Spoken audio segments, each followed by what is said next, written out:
In the bustling port city of Corinth, there lived a wealthy merchant named Marcus.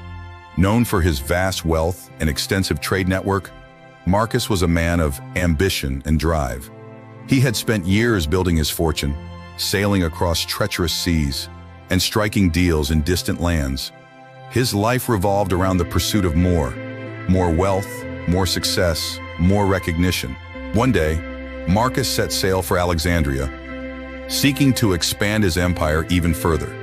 His ship was laden with precious goods, spices, silks, and rare artifacts. The journey started smoothly, with clear skies and calm seas. Marcus stood on the deck, gazing at the horizon, his mind filled with thoughts of profit and conquest.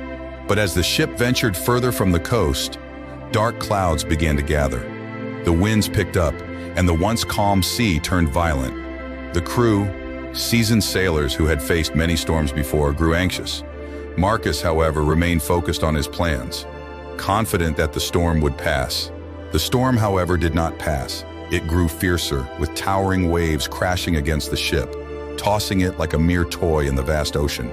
The crew scrambled to keep the vessel afloat, but the relentless force of nature was overwhelming. Marcus, who had always believed that he could control his destiny, now faced something far greater than himself. As the storm raged on, Marcus found himself in the ship's hold, surrounded by the very treasures he had sought so eagerly. In the dim light, the gold and jewels glimmered, but they no longer held the same allure. Instead, Marcus felt a deep sense of fear and helplessness. All his wealth, all his ambitions, what did they matter in the face of such power? In that moment of desperation, Marcus remembered the teachings of a Stoic philosopher he had once met in Athens. The philosopher had spoken of the impermanence of life, of the futility of chasing external possessions, and of the importance of cultivating inner strength.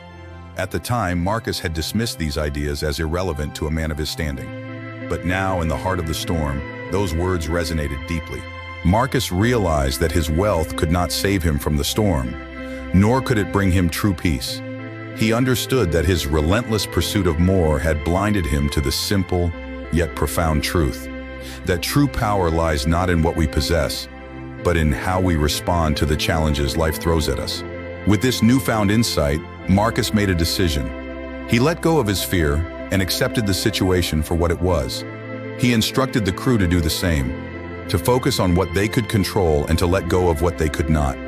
Together they worked with calm and clarity, guiding the ship through the storm. By dawn, the storm had passed. The ship, battered but still afloat, sailed into calmer waters. The crew, exhausted but alive, gathered on the deck, their faces reflecting both relief and respect for their leader. Marcus stood at the helm, looking out at the horizon once more. But this time, his mind was clear. Free from the burdens of greed and ambition, he had discovered a deeper purpose, one that transcended wealth and success. He had found the strength within himself to face whatever storms life might bring. From that day on, Marcus lived with a renewed sense of purpose. He continued his work as a merchant, but with a different focus. He no longer sought to amass wealth for its own sake, but to use his resources to help others, to spread wisdom, and to live a life of virtue. And so Marcus became known not just as a wealthy merchant, but as a wise and compassionate leader whose legacy endured long after his riches had faded.